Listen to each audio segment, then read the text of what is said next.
শীতের খবর জানতে যাব গোপালগঞ্জে। সেখানেও শীত পড়েছে, এর মধ্যে রুটি রুজির তাগিদে বের হতে হচ্ছে খেটে খাওয়া মানুষকে। বিস্তারিত জানাতে গোপালগঞ্জ পৌরসভার সামনে থেকে যুক্ত হচ্ছেন সহকর্মী সজীব বিশ্বাস। সজীব বিশ্বাস, প্রথমে জানাবেন যে আজকে সেখানে শীতের কত ডিগ্রি তাপমাত্রা চলছে, আর কি অবস্থা সেখানে, জনজীবনে কি ধরনের প্রভাব পড়ছে বলবেন।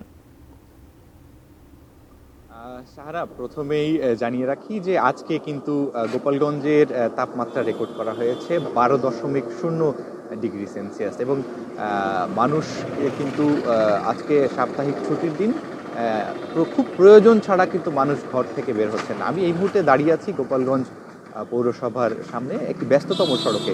আসলে ছুটির দিন না হলে কিন্তু এই সড়কটি বা এই রাস্তা বা এই এলাকা জনসমাগমে ভরে থাকে বা মানুষের একটি খুব যাতায়াত থাকে এইখানটায়। কিন্তু মানুষ আসলে প্রয়োজন ছাড়া ঠান্ডার কারণে বাড়ি থেকে বের হচ্ছেন না। এবং আমরা আজকে সকালে যারা কৃষি কাজ করেন তাদের সাথে কথা বলে জানতে পেরেছি যে আসলে যে পরিমাণ ঠান্ডা পড়ছে তারা মাঠে গিয়ে কাজ করতে পারছেন না, এবং কাজ করলেও হাত পা মানে এমন ঠান্ডা পানিতে হাত পা তাদের বেঁকে আসতেছে বা অবশ্যই আসছে এমনটি বলছেন। এবং রিক্সা চালক যারা আছেন তারা বলছেন যে তারা গাড়ি চালাইতে পারছেন না বা বেশি সময় ধরে রিক্সা চালাইতে পারছেন না। এমন অবস্থায় পেটের তাগিদে তারা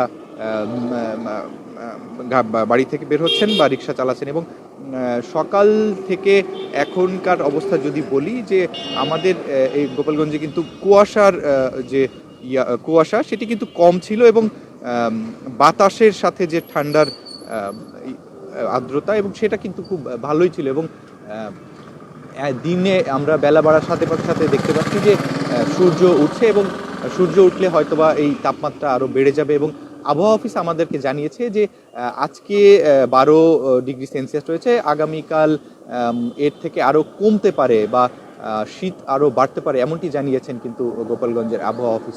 তো এই ছিল আমার কাছ থেকে গোপালগঞ্জের শীতের সর্বশেষ